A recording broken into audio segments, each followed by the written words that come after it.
Hello students, मैं Anoop sir.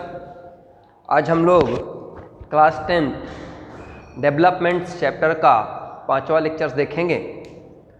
पिछले lectures में हमने बताया था कि आज हम आपको बीएमआई एंड एसडीआई के बारे में बताएंगे। तो बीएमआई यानी बॉडी मास इंडेक्स, शरीर द्रव्यमान सूचकांक, यानी इस बीएमआई के माध्यम से हम लोग अपने शरीर के सूचकांक को जान सकते हैं कि हमारा शरीर नॉर्मल कंडीशन पर है कि नॉर्मल से अधिक उसका वेट हो चुका है, ओवरवेट हो चुका है, या रुग्ण हो चुका है, या नॉर्मल से भी कम है। तो बीएमआई एक प्रकार से शरीर के द्रव्यमान को निकालने का एक तरीका है, या कहें बॉडी मास इंडेक्स को निकाला जाता है। तो हम लोग चलते हैं, देखते हैं। बॉडी मास इंडेक्स निकालने के लिए दो चीज़ों की ज़रूरत होती है। पहला क्या है? वेट, ठीक है ना। वेट जो हमारा है वो किस में होना चाहिए? किलोग्राम में। यानी सबसे पहला काम करेंगे कि हम लोग अपना वेट निकालेंगे और उस वेट को किलोग्राम में लिखेंगे। दूसरा हाइट,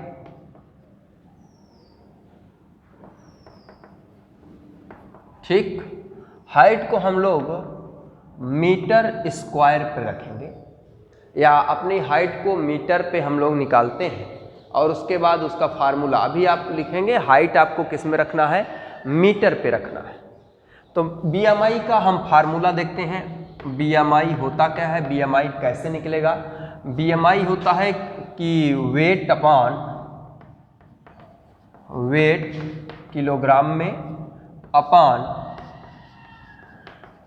हाइट, कैसे? मीटर स्क्वायर में रखते हैं तो हमारा बॉडी मास इंडेक्स निकलता है, ठीक है। तो इंडेक्स हम इसे अभी एग्जांपल से सॉल्व करेंगे। उससे पहले हम आपको बता देते हैं कि किस बॉडी मास पर कितने पॉइंट्स पर आप नॉर्मल हैं और कितने पर आप मोटापा पे हैं, या किससे क्या कंडीशंस आती है। तो अगर हमारा बॉडी मास इंडेक्स 18.5 से लेकर और 24.9 तक आता है, 24.9 तक आता है, तो हमारी कंडीशन सामान्य है, यानी कि नॉर्मल है। यानी कि हम किस कंडीशन पर हैं? नॉर्मल है। अगर इससे कम आती है, अगर ये पॉइंट इससे कम है, तो हम लोग क्या है? मतलब कि हम लोग दुर्बल हैं, कमज़ोर हैं, हमें इससे अधिक पौष्टिक तत्वों की ज़रूरत है। अगर हमारा बॉडी मास इंडेक्स 25 से लेकर 29.9 तक आता है, 25 से लेकर 29.9 तक, तो हम लोग ओवरवेट हो सकते हैं। यानी कि ओवरवेट, अधिक वजन। तो हमारा क्या होगा? ओवरवेट होगा या अधिक वजन होगा। थर्ड देखते हैं। अगर हमारा बॉडी मास इंडेक्स 30 से लेकर 30.9 तक आता है, ठीक है, इसके बीच होता है, तो हम लोग मोटापा के शिकार हो चुके होते हैं, या इससे मोटापा की कंडीशंस बताई जाती है, यानी कि हम लोग ओबेसिटी हो चुके हैं। अगर हमारा बॉडी मास इंडेक्स 35 से लेकर 39.9 के बीच आता है, तो इसका मतलब है कि हम लोग अति मोटापा के शिकार हो चुके हैं, या कहें कि अति मोटापा आ चुका है, यानी मोटापा है वो भी अधिक हो चुका है। तो उस तरह आप कह सकते हैं ओवर ओबेसिटी। और अगर हमारा बॉडी मास इंडेक्स 14 यानी 40 से अधिक आता है, तो मतलब हम लोग अस्वस्थ हैं, या रुग्ण मोटापा है, या स्वस्थ हैं। तो सीधे से आपको बताना है कि हम लोग अनहेल्थी हो चुके हैं जब बॉडी मास इंडेक्स इससे आता है। तो ये ग्राफ आपको दिमाग में रखना होगा, इसी से निकलेगा। हम अब इसको आपको यूज कैसे करना है इसको दिखाते हैं।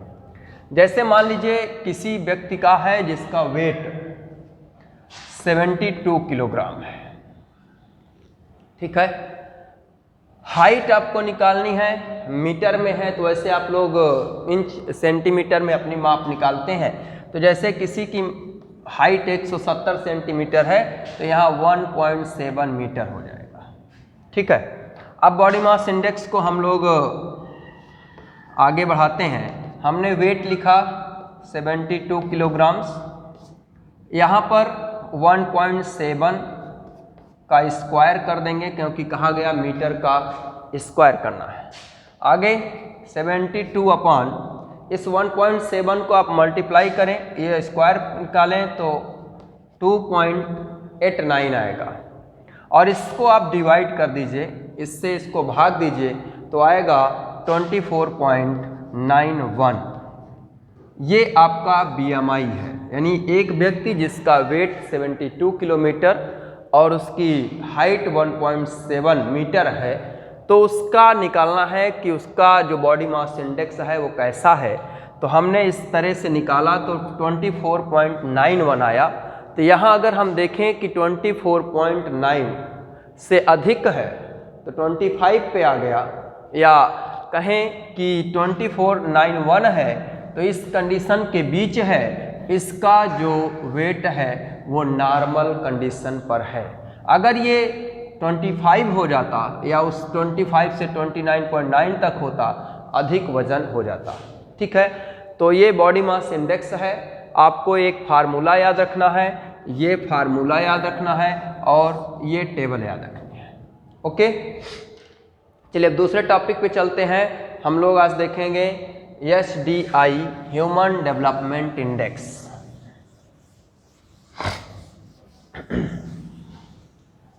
तो ह्यूमन डेवलपमेंट इंडेक्स क्या है? किसी भी कंट्री का उसका एजुकेशन स्तर या कई कंडीशंस को लेकर इसे निकाला जाता है। तो हम लोग देखते हैं मानव विकास सूचकांक या ह्यूमन डेवलपमेंट इंडेक्स। ठीक है ना? तो ह्यूमन डेवलपमेंट इंडेक्स या मानव विकास सूचकांक या इसे हम लोग HDI बोलते हैं। ठीक है, तो ये ह्यूमन डेवलपमेंट इंडेक्स है क्या या इसको कैसे निकालते हैं? तो ह्यूमन डेवलपमेंट इंडेक्स के तहत हम लोग एक स्टैटिकल्स कंपोजिशंस करते हैं या कंपोसाइड निकालते हैं।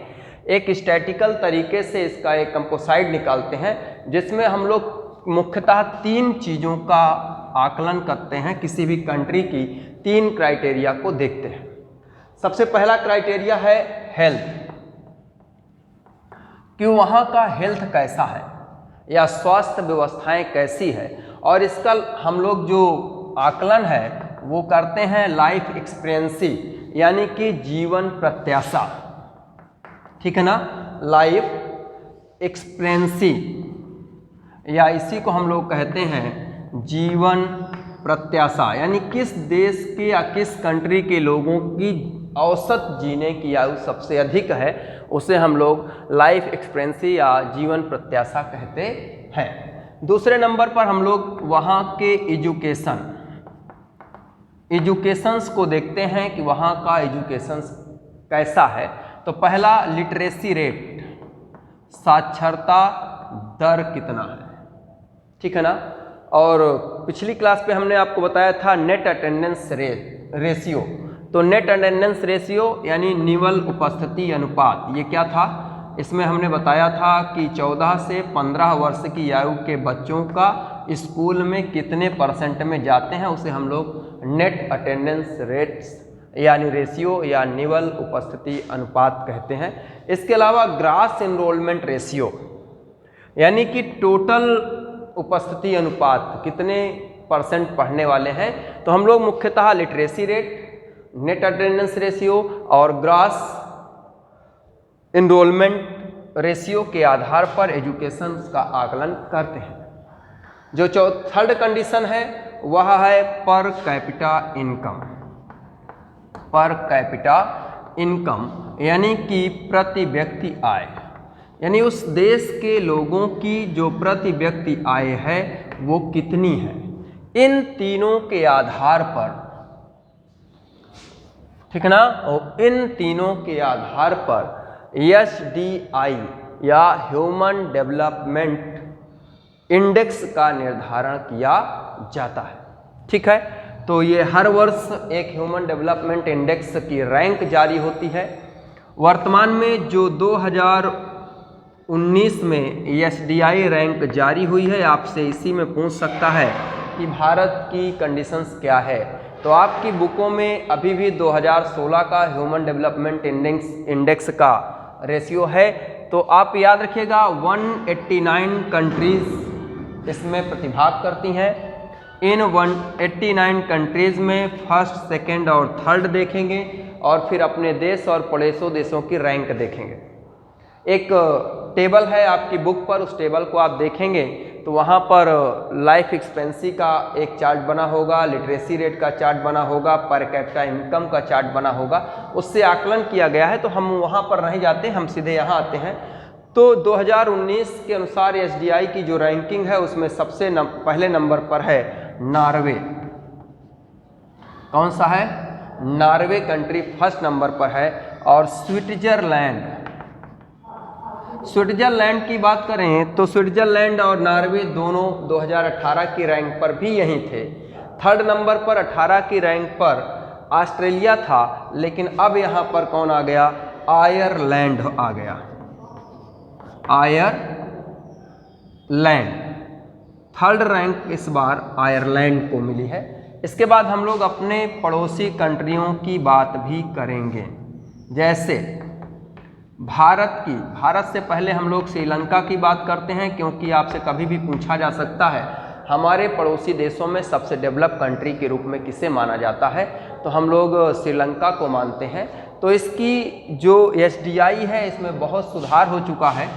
76 से 71 पर, यानी 189 कंट्रियों में 71वें स्थान पर कौन है? श्रीलंका। भारत 2018 में 130 पर था, लेकिन 2019 में उसकी भी 1 पॉइंट की रैंकिंग में सुधार हुआ है और वह है 129। ठीक है ना। म्यांमार का देखते हैं, जो 2019 की SDI है उसके अनुसार म्यांमार की जो रैंकिंग है वह 145। ठीक है ना। पाकिस्तान की देखें तो 2018 में पाकिस्तान की रैंकिंग 150 थी, लेकिन अब 152 हो चुकी है। यानी इसकी अगर कहें तो 2 पॉइंट रैंकिंग क्या हुई? गिर गई। नेपाल की बात करें तो नेपाल की जो रैंकिंग है 147। ठीक है ना। इसके अलावा हमारा कोई पड़ोसी देश बचा? बांग्लादेश बचा है। ठीक है ना। बांग्लादेश की जो रैंकिंग है वह जो है 135 है। तो अगर हम अपने पड़ोसी देशों की बात करें तो एक क्वेश्चन से यहाँ से ऑब्जेक्टिव में आता है या आ सकता है कि हमारे सभी पड़ोसी देशों में सबसे अच्छा ह्यूमन डेवलपमेंट इंडेक्स किसका है या सबसे अच्छी कंडीशंस किसकी है, तो हम लोग बताएंगे श्रीलंका की, क्योंकि उसकी रैंकिंग 71 है। ओके। फिर उसके बाद भारत की है, भारत के बाद बांग्लादेश है, फिर म्यांमार है, फिर नेपाल है और सबसे लास्ट में पाकिस्तान है। ओके। तो आज हम लोग इस वीडियो में यही 2 चीज़ देखने की बात हुई थी। तो human development index and SDI। आप लोगों को एक होमवर्क है, आपको ये पता करके आना है कि ह्यूमन डेवलपमेंट इंडेक्स किस संस्था द्वारा जारी किया जाता है। ठीक है ना। अगली वीडियो पर हम आपसे पूछेंगे कि ह्यूमन डेवलपमेंट, यानी आपको तब तक पता हो जाए कि SDI जारी कौन करता है। ठीक है। आपको वीडियो पसंद आई हो तो लाइक एंड सब्सक्राइब जरूर करेंगे।